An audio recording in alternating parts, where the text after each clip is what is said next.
Friends, welcome to our channel. आपके favourite serial Mehndi Hai Rachne वाली में अम्मा खोलेगी बहुत ही बड़ा राज। जी हाँ दोस्तों, पल्लवी को सच बताते बताते अम्मा चुप हो जाती क्योंकि उसके पास में कॉल आ जाता है उसकी डील मिल चुकी है और वो भी राघव की वजह से। राघव ने इतनी बड़ा असाइनमेंट पल्लवी को दिलवाया है। उसके बाद तो पल्लवी की सारी मुसीबतें दूर हो गई है और वो अब पैसों के जरिए अपने परिवार की भी मदद करेगी, साथ में विजय को भी जेल से छुड़वा कर लेकर आएगी राघव के साथ। तो राघव अपने केस वापस ले लेगा और इसके बाद ने दिखाया जाएगा कि असली चोर का पता भी राघव लगाएगा और वो चोर कोई और नहीं अमृता ही निकलेगी और सारी सच्चाई सामने आ जाएगी। तो इसी तरह वो पल्लवी अम्मा से जाकर वो राज पूछेगी कि आखिर आप लोग साथ में क्यों नहीं रहते थे, राघव हमारी बात बीच में रह गई थी।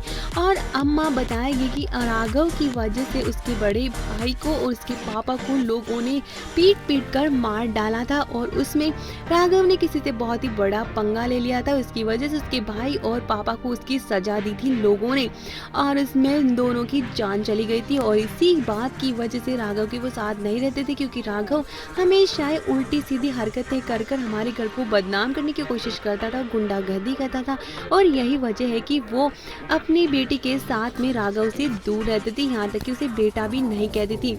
लेकिन अब राघव जैसे पल्लवी से शादी करी है और अम्मा की बातें मानने लगा है, सारे उल्टे सीधे धंधे छोड़ दिए हैं, तो अम्मा वापस उसके साथ आगे रहने लगी हैं। तो ये अतीत जब खुलेगा तो पल्लवी को तगड़ा झटका लगने वाला है कि इसी वजह से शायद राघव ऐसा हो गया है कि उसे कभी प्यार नहीं मिला और हमेशा नफरत का सामना करना पड़ा है। तो लेकिन अब पल्लवी उसकी ज़िंदगी को पूरी तरह से बदल के रख देगी और उसकी ज़िंदगी में खुशियाँ भरने का वादा करेगी कि राघव भी जैसे उसकी खुशियाँ लौटा रहा है वो ही उसकी सारी खुशियाँ उसे जरूर लौटाएगी। तो शुरू होने वाली राघव और पल्लवी की एक बहुत ही अच्छी स्टोरी और कहानी, जहाँ पर राघव भी पल्लवी के सपनों को पूरा करने के लिए इसका साथ देगा। तो पल्लवी ने भी ठान लिया है कि वो उसकी जिंदगी में प्यार भर देगी। तो आपको कितनी इंटरेस्टिंग लग रही है इन दोनों की स्टोरी, कमेंट करके जरूर बताएं। चैनल को सब्सक्राइब करिए जहां आप तक पहुंचाएंगे आपके फेवरेट सीरियल्स की लेटेस्ट अपडेट्स।